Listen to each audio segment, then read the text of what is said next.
ये कहानी एक ऐसे खौफनाक समय की है जब एक दिन अचानक आसमान से जहरीली बर्फ गिरने लगती है। जो भी इस बर्फ के संपर्क में आया वह एक एक करके मर गया। सिर्फ एक दिन में लगभग 80% इंसान खत्म हो गए। ना मोबाइल, ना गाड़ियां, ना हथियार, सब कुछ बर्फीले हमले से खत्म हो गया। ऐसा क्या हुआ था उस दिन? चलिए शुरू करते हैं। कहानी की शुरुआत में हुआन को दिखाया जाता है जो एक मिडिल क्लास आदमी है। वो अपने एक पुराने दोस्त से मिलने जा रहा होता है जो एक कार रिपेयर की दुकान चलाता है। अजीब बात यह है कि दुकान में ज्यादा गाड़ियां नहीं हैं। उसी रात हुआन अपने 3 दोस्तों के साथ बैठकर ताश खेल रहा होता है। इनकी दोस्ती 30 साल से भी ज्यादा पुरानी है और आपस में गजब की बॉन्डिंग है। यहाँ ध्यान देने वाली बात यह है कि उसके 3 दोस्त कौन हैं। पहला है घर का मालिक टानो, दूसरा है थोड़ा सा गंजा दोस्त और तीसरा है सफेद बालों वाला बुजुर्ग आदमी। अचानक पूरे घर की बिजली चली जाती है और सबका मूड खराब हो जाता है। हुआन मोबाइल निकाल कर चेक करता है, लेकिन हैरानी की बात यह होती है कि फोन पूरी तरह हैंग हो चुका है। सिर्फ उसी का नहीं बल्कि कमरे में मौजूद हर किसी का फोन काम करना बंद कर देता है। तभी बाहर से अचानक भारी भारी आवाजें आने लगती हैं, जैसे कोई चीज आसमान से गिर रही हो। तभी टानो की पत्नी चीखती है और बताती है कि नीचे एक आदमी अचानक बेहोश होकर गिर गया है। सब लोग खिड़की से बाहर झांकते हैं और देखते हैं कि हवा में सफेद कण तैर रहे हैं, बिल्कुल बर्फ की तरह। ये नजारा और भी डरावना इसलिए है क्योंकि उस वक्त अर्जेंटीना में भीषण गर्मी का मौसम चल रहा होता है। ऐसे मौसम में बर्फ गिरना नामुमकिन है। तभी बाहर सड़क पर खड़ी गाड़ियां एक एक करके कंट्रोल खोने लगती हैं। ड्राइवर्स ऐसे लगते हैं जैसे अचानक बेहोश हो गए हों। ये देखकर सब लोग घबरा जाते हैं और नीचे जाने का प्लान कैंसिल कर देते हैं। टानो लैंडलाइन फोन से पुलिस को कॉल करने की कोशिश करता है, लेकिन उधर से सिर्फ अजीब सी आवाज आती है। हर चीज ये इशारा कर रही होती है कि बाहर कुछ बहुत गलत हो चुका है। सफेद बालों वाला दोस्त जैसे ही शीशे को छूता है उसे तेज ठंड महसूस होती है। उसे अपनी पत्नी और बच्चों की चिंता सताने लगती है और सबके मना करने के बावजूद वो बाहर निकल जाता है। लेकिन कुछ ही कदम चलते ही वो जमीन पर गिर जाता है और मर जाता है। अब ये साफ हो जाता है कि बाहर गिर रही ये बर्फ जहरीली है और जो भी इसे सांस के साथ अंदर लेता है उसकी मौत तय है। कुछ ही देर में घर का तापमान तेजी से गिरने लगता है और सब लोग मोटे कपड़े पहन लेते हैं। टानो, जो कम्युनिकेशन का जानकार है, अंदाजा लगाता है कि ये सब शायद सोलर स्टॉर्म की वजह से हो रहा है, जिससे इलेक्ट्रॉनिक डिवाइसेस खराब हो गई हैं। बाहर पूरी सड़क पर सन्नाटा छाया होता है। पूरा इलाका किसी भूतिया शहर जैसा लगने लगता है। तभी सामने वाली बिल्डिंग में अचानक लाइट जलती है। एक पड़ोसी खिड़की पर आता है और इशारों इशारों में कुछ समझने की कोशिश करता है। हुआन और बाकी लोग उसे खिड़की न खोलने का इशारा करते हैं, लेकिन वो गलत समझ लेता है। जैसे ही वो सिर बाहर निकालता है, जहरीली बर्फ उसकी जान ले लेती है। अंदर मौजूद उसकी पत्नी आवाज सुनकर आती है, लेकिन अगले ही पल वो भी वहीं ढेर हो जाती है। ये मंजर देखकर सब लोग अंदर से टूट जाते हैं। हुआन को अब अपनी पत्नी एलेना और बेटी की चिंता सताने लगती है। जैसे जैसे सुबह होने लगती है, वो फैसला करता है कि उसे किसी भी हाल में घर लौटना होगा। दोस्त उसकी मदद करते हैं, उसे मोटे कपड़े पहनाते हैं, घर में रखा मास्क और दस्ताने देते हैं। सबका मानना होता है कि अगर शरीर ढका रहे तो शायद बर्फ नुकसान नहीं पहुंचाएगी। हिम्मत जुटाकर हुआन बाहर निकलता है और सच में बर्फ उसे कोई नुकसान नहीं पहुंचाती। अब ये साफ हो जाता है कि इलेक्ट्रॉनिक चीजों के साथ साथ सारी मॉडर्न गाड़ियां भी बंद हो चुकी हैं। हुआन पैदल ही घर की तरफ निकल पड़ता है। रास्ते में वो अपने दोस्त की लाश को देखता है और भारी मन से आगे बढ़ जाता है। यहीं से उसकी असल सर्वाइवल जर्नी शुरू होती है, जो इंसानियत और सर्वनाश की कहानी बनने वाली होती है। कुछ ही देर में हुआन अपने दोस्त वाले इलाके से बाहर निकल जाता है, लेकिन जो नजारा उसके सामने आता है वो दिमाग हिला देने वाला होता है। पूरी की पूरी सिटी पर एक अजीब सी खामोशी छाई होती है। जहां तक नजर जाती है हर जगह सिर्फ लाशें ही लाशें पड़ी हैं। साफ पता चलता है कि ये जहरीली बर्फ लोगों को संभलने का एक मौका भी नहीं दे पाई। किसी को समझ ही नहीं आया कि जो चीज आसमान से गिर रही है वही मौत बन जाएगी। हालात इतने डरावने हैं कि सड़क पर ही नहीं बल्कि बिजली के खंभों पर भी लाशें लटकी हुई हैं। लगता है कोई लाइनमैन मरम्मत करते वक्त वहीं ढेर हो गया था। हड्डियां जमा देने वाली ठंड और जहरीली बर्फ के बीच हुआन अपनी जैकेट कसकर पकड़ता हुआ आगे बढ़ता रहता है। वैसे तो उसके घर की दूरी सिर्फ करीब 5 किलोमीटर है, लेकिन हर कदम पहाड़ चढ़ने जैसा लग रहा होता है। धीरे धीरे वो आसपास के हालातों का आदी होने लगता है और डर सुन्न पड़ने लगता है। तभी अचानक एक तेज सीटी की आवाज सुनाई देती है। आवाज की तरफ देखता है तो बर्फ के बीच एक फौजी वर्दी में खड़ा सिपाही दिखाई देता है। हुआन कुछ समझ पाता उससे पहले ही वो शख्स गायब हो जाता है। बिना ज्यादा सोचे वो एक शॉर्टकट रास्ता पकड़ लेता है। थोड़ी देर बाद उसे एक भयानक नजारा दिखता है। रेलवे ट्रैक के पास खड़ी एक ट्रेन, चारों तरफ बिखरी लाशें ये बताती हैं कि लोग जान बचाने के लिए ट्रेन से उतरे होंगे, लेकिन जहरीली बर्फ ने किसी को छोड़ा नहीं। हुआन सोचता है कि शायद ये आफत सिर्फ शहर तक सीमित होगी, लेकिन अब समझ आता है कि जहां भी ये बर्फ गिरी है वहां मौत ही मौत है। जैसे ही वो वहां से जाने की सोचता है, अचानक अंदर से खटखटाने की आवाज आती है। गौर से देखने पर पता चलता है कि ट्रेन के अंदर कुछ लोग जिंदा हैं। उन्हें भी समझ आ चुका है कि बाहर निकलना मौत को बुलाने जैसा है। तभी एक लड़की शीशे पर उंगली से एक ही शब्द लिखती है, हेल्प। साफ दिख रहा होता है कि वो किसी भी हाल में वहां से निकलना चाहती है। इंसानियत के नाते हुआन धीरे धीरे ट्रेन के उस हिस्से तक जाता है जहां बर्फ अंदर नहीं आई थी। अंदर करीब दर्जन भर लोग दुबके हुए होते हैं। मास्क की वजह से कोई बोल नहीं सकता, इसलिए सब इशारों में बात करते हैं। वो लोग बताते हैं कि पिछले 6 घंटों में जिसने भी बाहर निकलने की कोशिश की वो वापस नहीं लौटा। ट्रेन के अंदर ठंड बढ़ती जा रही है और कोई समाधान नजर नहीं आ रहा। हुआन वादा करता है कि अगर उसे कोई सुरक्षित जगह या संगठन मिला तो वो मदद भेजेगा। बैग खोलते वक्त उसे एहसास होता है कि उसके पास एक पिस्तौल है जो उसके दोस्त टानो ने दी थी। शायद टानो इंसानी स्वभाव को उससे बेहतर समझता था। लोगों के रोकने के बावजूद हुआन ट्रेन छोड़कर निकल जाता है, क्योंकि उसके लिए सबसे जरूरी उसकी पत्नी और बेटी है। कुछ देर बाद वो अपने अपार्टमेंट कॉम्प्लेक्स में पहुंचता है। हालात वैसे ही होते हैं जैसे उसने सोचा था। हर तरफ लाशें। एक टूटा हुआ दरवाजा पार करते हुए वो अंदर जाता है और देखता है कि एक कुत्ता हेलमेट पहने हुए मरा पड़ा है। इससे साफ होता है कि लोगों ने बचने की कोशिश जरूर की थी। हल्की सी रोशनी के सहारे वो 18वीं मंजिल तक पहुंचता है जहां कुछ लोग जिंदा मिले। बिना किसी से बात किए वो सीधे अपने फ्लैट में घुस जाता है। घर के अंदर का हाल देखकर उसके पैरों तले जमीन खिसक जाती है। फर्नीचर बिखरा हुआ है जैसे कोई लूटपाट हुई हो। पत्नी और बेटी घर पर नहीं होती। इसी बीच आवाज आती है और वो एक अजनबी आदमी को पकड़ लेता है जो खुद को बिल्डिंग का वॉलंटियर बताता है और दवाइयां इकट्ठा करने की बात करता है। पड़ोसी उसकी बात कंफर्म कर देते हैं। तभी वो आदमी हुआन के हाथ की तरफ देखता है और पूछता है, ये बर्फ है क्या? उसी पल हुआन की पत्नी एलेना सामने आती है। वो सबको बाहर भेज देती है और बताती है कि उसने कल रात मैसेज किया था कि बेटी दोस्त के घर सोने गई है। हुआन को ये बात पता ही नहीं थी। बर्फ गिरने के बाद से एलेना को बेटी का कोई मैसेज नहीं मिला है। इससे हुआन का गुस्सा फूट पड़ता है, क्योंकि एलेना को ये भी नहीं पता कि बेटी किस दोस्त के घर गई थी। दोनों तय करते हैं कि बेटी के स्कूल जाकर सुराग ढूंढेंगे। जैसे ही हुआन बाहर निकलता है, पूरी बिल्डिंग के लोग उसे घेर लेते हैं। सब जानना चाहते हैं कि वो बाहर कैसे जिंदा रहा। हुआन समझाता है कि बर्फ हवा में तैरते वक्त ही जहरीली है, जमीन पर गिरने के बाद असर खत्म हो जाता है। लेकिन लोग भरोसा नहीं करते। एक गंजा आदमी उसके मास्क को जबरदस्ती लेना चाहता है, ये कहकर कि पूरी बिल्डिंग को पानी लाने के लिए बाहर जाना है। मजबूर होकर हुआन पिस्तौल निकाल लेता है और साफ कह देता है कि वो कोई मसीहा नहीं है। उसे पहले अपनी बेटी ढूंढनी है। डर के मारे लोग पीछे हट जाते हैं, लेकिन नीचे पहुंचते ही वही गंजा आदमी हथियार लेकर पीछा करता है। अफरा तफरी में हुआन और एलेना दूसरी मंजिल के एक फ्लैट में फंस जाते हैं। बाहर से दरवाजा तोड़ा जा रहा होता है। हुआन आखिरी मास्क एलेना को पहनाता है और उसे नीचे कूदने को कहता है। एलेना कार पर कूद जाती है, लेकिन हुआन खुद प्लास्टिक बैग से सांस लेने की कोशिश करता है। ये जुगाड़ ज्यादा देर नहीं चलता। कुछ ही दूरी पर वो ऑक्सीजन की कमी से गिर जाता है और बेहोश हो जाता है। जब उसकी आंख खुलती है, वो खुद को एक गाड़ी में पाता है। चारों तरफ मास्क पहने लोग बैठे होते हैं। ड्राइविंग सीट से जो आवाज आती है वो उसके दोस्त टानो की होती है। पता चलता है कि सिर्फ पुरानी एंटीक कारें ही चल रही हैं। टानो ने फायर स्टेशन से और मास्क जुटाए और हुआन को बचा लिया। यही कहानी एक नए लेवल पर चली जाती है। टानो की वर्कशॉप पहुंचते ही हुआन को थोड़ी राहत मिलती है। यहाँ उन्हें बड़ी संख्या में मास्क और कुछ हथियार भी मिल जाते हैं। थोड़ी देर आराम करने के बाद हुआन और एलेना तय करते हैं कि अब एक सेकंड भी बर्बाद नहीं किया जा सकता। दोनों सीधे बेटी के स्कूल के लिए निकल पड़ते हैं। करीब आधे घंटे बाद जब वो स्कूल पहुंचते हैं तो पूरा कैंपस वीरान पड़ा होता है। ना कोई बच्चा, ना कोई टीचर। क्लासरूम के बाहर लगे डिस्प्ले बोर्ड पर एक फोटो टंगी होती है जिसमें उनकी बेटी कुछ बच्चों के साथ दिख रही होती है। एलेना तुरंत पहचान लेती है कि इनमें से एक वही दोस्त है जिसके घर बेटी गई होगी। योजना बनती है। हुआन आसपास कोई चलने वाली पुरानी कार ढूंढेगा और एलेना ऑफिस से बच्चों की फाइलें निकालकर उस दोस्त का एड्रेस पता करेगी। शुरुआत में सब ठीक चलता है, लेकिन तभी एलेना को बाहर से कुछ आवाजें सुनाई देती हैं। वह बाहर जाकर देखती है तो पता चलता है कि एक दरवाजे के पीछे किसी को बंद किया गया है। दरवाजे की दरार से झांकने पर अंदर एक लड़का दिखाई देता है जो गुस्से में चीनी भाषा में गालियां बक रहा होता है।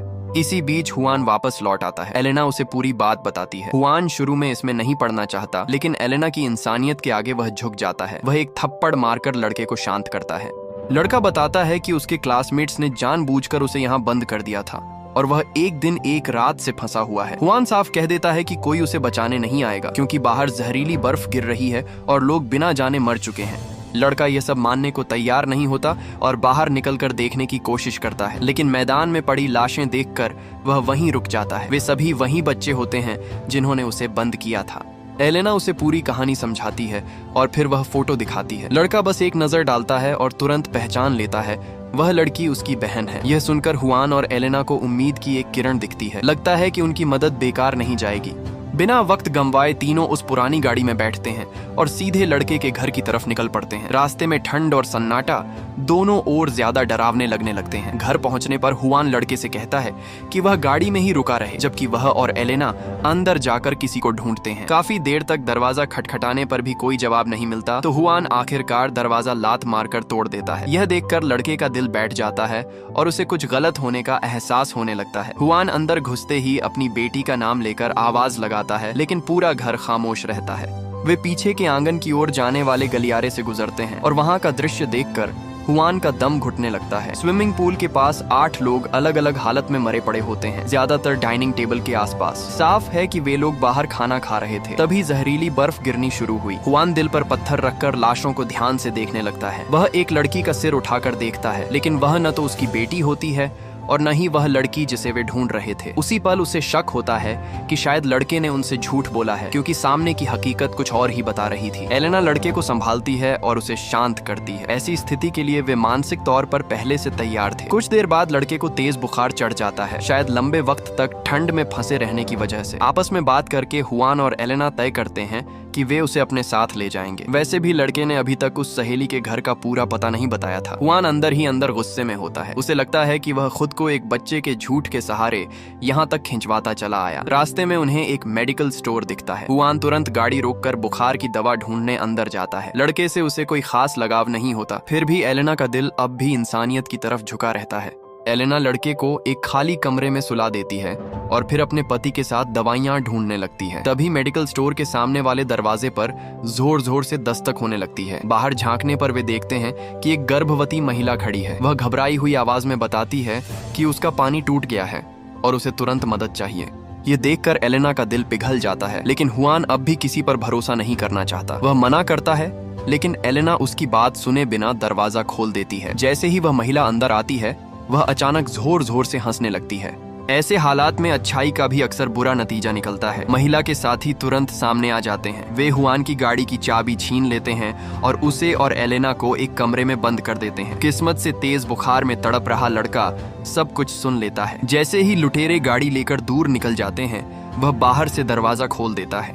कुछ देर बाद तीनों फिर से बर्फीले तूफान में लड़खड़ाते हुए आगे बढ़ते हैं। सड़क किनारे ढेरों गाड़ियां खड़ी होती हैं, लेकिन उनमें से कोई भी वह पुरानी एंटीक कार नहीं होती जो चल सके। जब वे पहले वाले ट्रेन स्टेशन के पास से गुजरते हैं तो हुआन अचानक रुक जाता है। वह चौकन्ना होकर चारों तरफ देखता है और जो देखता है उससे उसके रोंगटे खड़े हो जाते हैं। सुबह जहां पटरियों के पास ढेरों लाशें पड़ी थीं, अब वहां एक भी नहीं होती। जमीन पर सिर्फ बैग, जूते और कुछ बिखरा हुआ सामान बचा होता है। और भी डरावनी बात यह होती है कि स्टेशन के चारों तरफ लगी लोहे की जाली जैसे किसी जबरदस्त ताकत ने फाड़ दी हो। उसके कटे हुए किनारे बिल्कुल भी इंसानी औजारों जैसे नहीं लगते। हुआन पटरी के साथ साथ आगे बढ़ता है और उस ट्रेन तक पहुंचता है जिसमें सुबह लोग फंसे हुए थे, लेकिन वहां भी कोई लाश नहीं होती। ऐसा लगता है जैसे सब कुछ अचानक हवा में गायब हो गया हो। हुआन ट्रेन में चढ़कर अंदर देखता है। जिस डिब्बे में पहले लाशें थीं, वह भी अब खाली होता है। जिस डिब्बे में जिंदा लोग छिपे थे, वहां सीटों पर अजीब सा चिपचिपा पदार्थ जमा होता है। ये साफ हो जाता है कि वे लोग किसी इंसान के हाथों नहीं मरे, शायद उनके साथ कुछ और भी ज्यादा भयानक हुआ है। उसी रात दिन में हुआन को लूटने वाला मर्द और औरत एक पेट्रोल पंप पर पहुंचते हैं। मर्द मास्क पहनकर बाहर उतरता है और पेट्रोल भरवाने लगता है, जबकि औरत गाड़ी में बैठकर म्यूजिक पर झूम रही होती है। तभी मर्द के पीछे से अजीब सी सरसराहट की आवाज आती है। वह टॉर्च जलाकर पीछे देखता है। अगली ही पल वह किसी चिपचिपे पदार्थ में फंसकर मर जाता है। उधर गाड़ी में बैठी औरत अब भी मस्ती में सिर हिला रही होती है। तभी उसे गाड़ी जोर से हिलती हुई महसूस होती है। वह सोचती है कि शायद उसका साथी मजाक कर रहा है, लेकिन उसे नहीं पता होता कि मौत उसके बिल्कुल सामने खड़ी है। अगली सुबह हुआन लड़के से पता लेकर अपनी बेटी को खोजने अकेले निकल पड़ता है। दोस्त टानो उसे रोकने की कोशिश करता है और कहता कि ऐसा करना बहुत खतरनाक है, जीवित बचने की संभावना बेहद कम है। हुआन किसी बहाने में नहीं पड़ता, बस सीधे पूछता है कि क्या वह उसकी कार इस्तेमाल कर सकता है। टानो नहीं मानता। इसी वजह से दो दोस्तों के बीच झगड़ा भी हो जाता है। इसके बाद हुआन पैदल निकल पड़ता है। उसे 17 ब्लॉकों को पार करना था अपनी बेटी तक पहुंचने के लिए। अगर केवल पैदल चलना हो तो भी आधा दिन का सफर होता है। चलते ही उसने रास्ते पर एक लाल पुरानी कार देखी। करीब जाकर देखा तो पता चला कि यह वही टानो की कार थी। थोड़ी बातें हुई और पुराने दोस्त की दोस्ती फिर से बहाल हो गई। अब उनकी नई और भी ज्यादातर डरावनी यात्रा शुरू होती है। रास्ते का माहौल बहुत ही अजीब था। शुरुआत से अंत तक उन्होंने कोई लाश नहीं देखी, लेकिन जमीन पर टूटी फूटी कार की चीजें बिखरी थीं। थोड़ी देर बाद उनकी पुरानी कार रुक जाती है। सामने की सड़क सैकड़ों गाड़ियों से बंद थी। मुरझाए हुए दरवाजे और टूटे हुए शीशे साफ दिखा रहे थे कि यह किसी इंसानी वजह से नहीं हुआ। जैसे ही वे दूसरी रास्ता तलाशने लगते हैं, दूर से इंजन की गड़गड़ाहट सुनाई देती है। जल्दी ही दर्जनों ट्रक जिनमें सैनिक भरे थे धीरे धीरे गुजरते हैं। उनके सामने खड़े अधिकारी ने देखा और चेतावनी दी कि शहर सैन्य घेराबंदी में है। अगर वे वापस नहीं लौटेंगे तो उन पर भी गोली चली जाएगी। बड़ा फौजी काफिला गुजरने के बाद हुआन ने उनके पीछे पीछे चलने का फैसला किया, लेकिन यह साहसिक कदम जल्दी ही सैनिकों के ध्यान में आ गया और उन्होंने उन पर गोलीबारी शुरू कर दी। बर्फ पर गाड़ी फिसलती है और टानो की कार पलट जाती है।